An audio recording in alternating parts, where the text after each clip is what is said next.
دور موجود کے اندر آج ہر ایک کو یہ شوق چڑھ جاتا ہے کہ وہ مسند مشیخیت کے اوپر بیٹھے اور لوگوں کی عقیدتوں کو سمیٹے، اور یہاں ایسے ایسے شخص بھی مسند نشین ہیں جنہیں دین کی مبادیات سے بھی آگہی نہیں ہے، اور ایسے ایسے پھر مکروہ لوگ بھی آئے اس شعبے میں، کیا لیاذ باللہ، انتہائی غلیظ سوچ کے حامل، انتہائی مکروہ اعمال کے حامل، اور انتہائی جو ہے وہ نیچ مزاج کے حامل لوگ بھی مسند مشیخیت کے اوپر بیٹھ گئے۔ چونکہ یہاں سب چلتا ہے، یہاں اگر کوئی گالیاں بھی دے تو اس کو بھی حکمت سمجھا جاتا ہے کہ یہ گالیاں دے رہا ہے، اس کی بدتمیزی کو کہا جاتا ہے یہ عزت کا جلال ہے۔ تو جبکہ اسلام نے تو ہمیں قیامت کے دن جب نامہ اعمال پہ عمل رکھے جائیں گے تو سب سے زیادہ وزن جس عمل کا ہوگا وہ حسن اخلاق کا ہوگا، شریعت ہمیں یہ بتاتی ہے، اور یہاں اس کو جلال کا نام دے کر کے اس کے لیے جواز قائم کر لیا جاتا ہے۔ پھر وہ گالیاں بھی بکے تو وہ گالیوں کے اندر بھی کہا جاتا ہے کہ ان میں بھی فیض ہے، گالیوں میں بھی فیض ہے۔ فیض تو قرآن میں ہے، فیض تو رسول اللہ کے فرمان میں ہے، فیض تو شریعت بیضا کی پابندی میں ہے، لیکن وہاں بھی گمان کر لیا اور اس پہ اعتقاد پختہ ہو گیا، اور پھر یہاں جو بھی ہے چلتا ہے۔ تو یہ ایک دردناک صورتحال ہے جس سے لوگ اللہ رسول سے دور ہو گئے۔ حضرت سیدنا غوث اعظم رضی اللہ تعالیٰ عنہ نے اس حوالے سے ایک ضابطہ دیا ہے، اور وہ 12 چیزوں پر مشتمل ہے۔ اس کو اس مختصر نشست میں مفصل بیان کرنا تو ممکن نہیں ہے، لیکن اختصاراً آپ کے سامنے میں رکھ سکتا ہوں۔ تو آپ نے کہا کہ مسند مشیخیت کے اوپر بیٹھنے والوں کو 12 صفات کا حامل ہونا ضروری ہے۔ اس میں سے کہا 2 صفتیں اس میں اللہ والی ہوں، ایک اللہ کی صفت ستار کا مظہر ہو، ایک اللہ کی صفت غفار کا مظہر ہو، پردہ پوش ہو، چغل خور نہ ہو۔ دوسری خوبی یہ ہے کہ معاف کر دینے والا ہو۔ 2 خوبیاں رسول کریم صلی اللہ علیہ وسلم والی، ایک شفیق ہو، دوسرا رفیق ہو، شفقت مزاج میں گندی ہوئی ہو، رفیق ہو، رفاقت کے حق کو جانتا ہو۔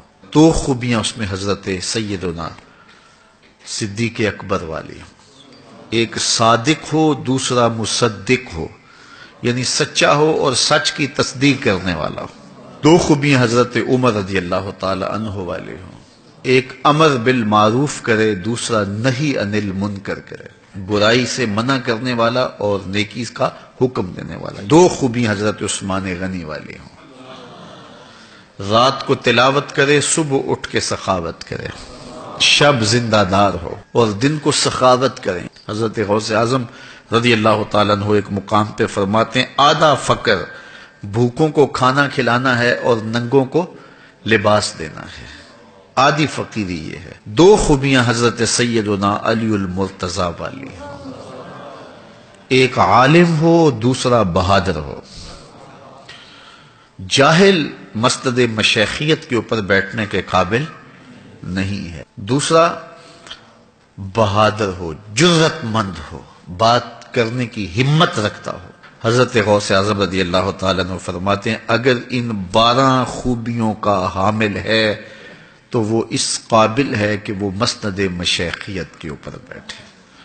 اب میں اور آپ دیکھیں کہ دور موجود کے اندر ایسے ایسے بدبخت لوگ ہیں، اور لوگ ان سے اپنی عقیدتیں وابستہ کیے ہوئے ہیں۔ یہ روز سوشل میڈیا پہ اور اخبارات میں اور مختلف ٹی وی چینلز پہ کوئی نہ کوئی جو ہے وہ کہانی ہمارے سامنے آتی ہے، اور لوگ پھر ہمیں فون کرتے ہیں جناب اس کے بارے میں کچھ بیان کیجئے۔ میں نے کہا ہم نے تو اللہ رسول کا بتلایا ہوا معیار دیا، ایمان اور تقوی، اور ہمارے بزرگوں نے پھر اس کو کھول کھول کے بیان کیا، اور حضرت غوث اعظم نے تو کتنی کشادگی کے ساتھ ایمان اور تقوی کی تشریحات کر دی ہیں۔ لوگوں کی عقیدتیں جب لوگوں سے وابستہ ہوتی ہیں تو اس میں جب اندھا پن آتا ہے تو اس نے بہت سارا جو ہے وہ نقصان کیا ہے۔ اس لیے جاگتی آنکھوں سے زندگی گزاریے گا، اور کسی شخص کو رہبر دل بنانا ہے تو پھر اتنی جلدی تو دل کا سودا نہیں کر دینا چاہیے، اس کو ہر طرح سے پرکھنا چاہیے اور غور و تدبر کرنا چاہیے۔ ایک پلاٹ خریدنا ہو تو کتنی محنت کرنی پڑتی ہے اور کس قدر آپ دیکھتے ہیں کہ اس کے کیا فوائد اور کیا نقصان ہے، ہر پہلو سے دیکھتے ہیں. تو انسانی زندگی میں سب سے اہم چیز تو اس کا دل ہی ہے نا. تو دل کا سودا بس ایسے کسی کے کہنے پہ نہیں کر دینا.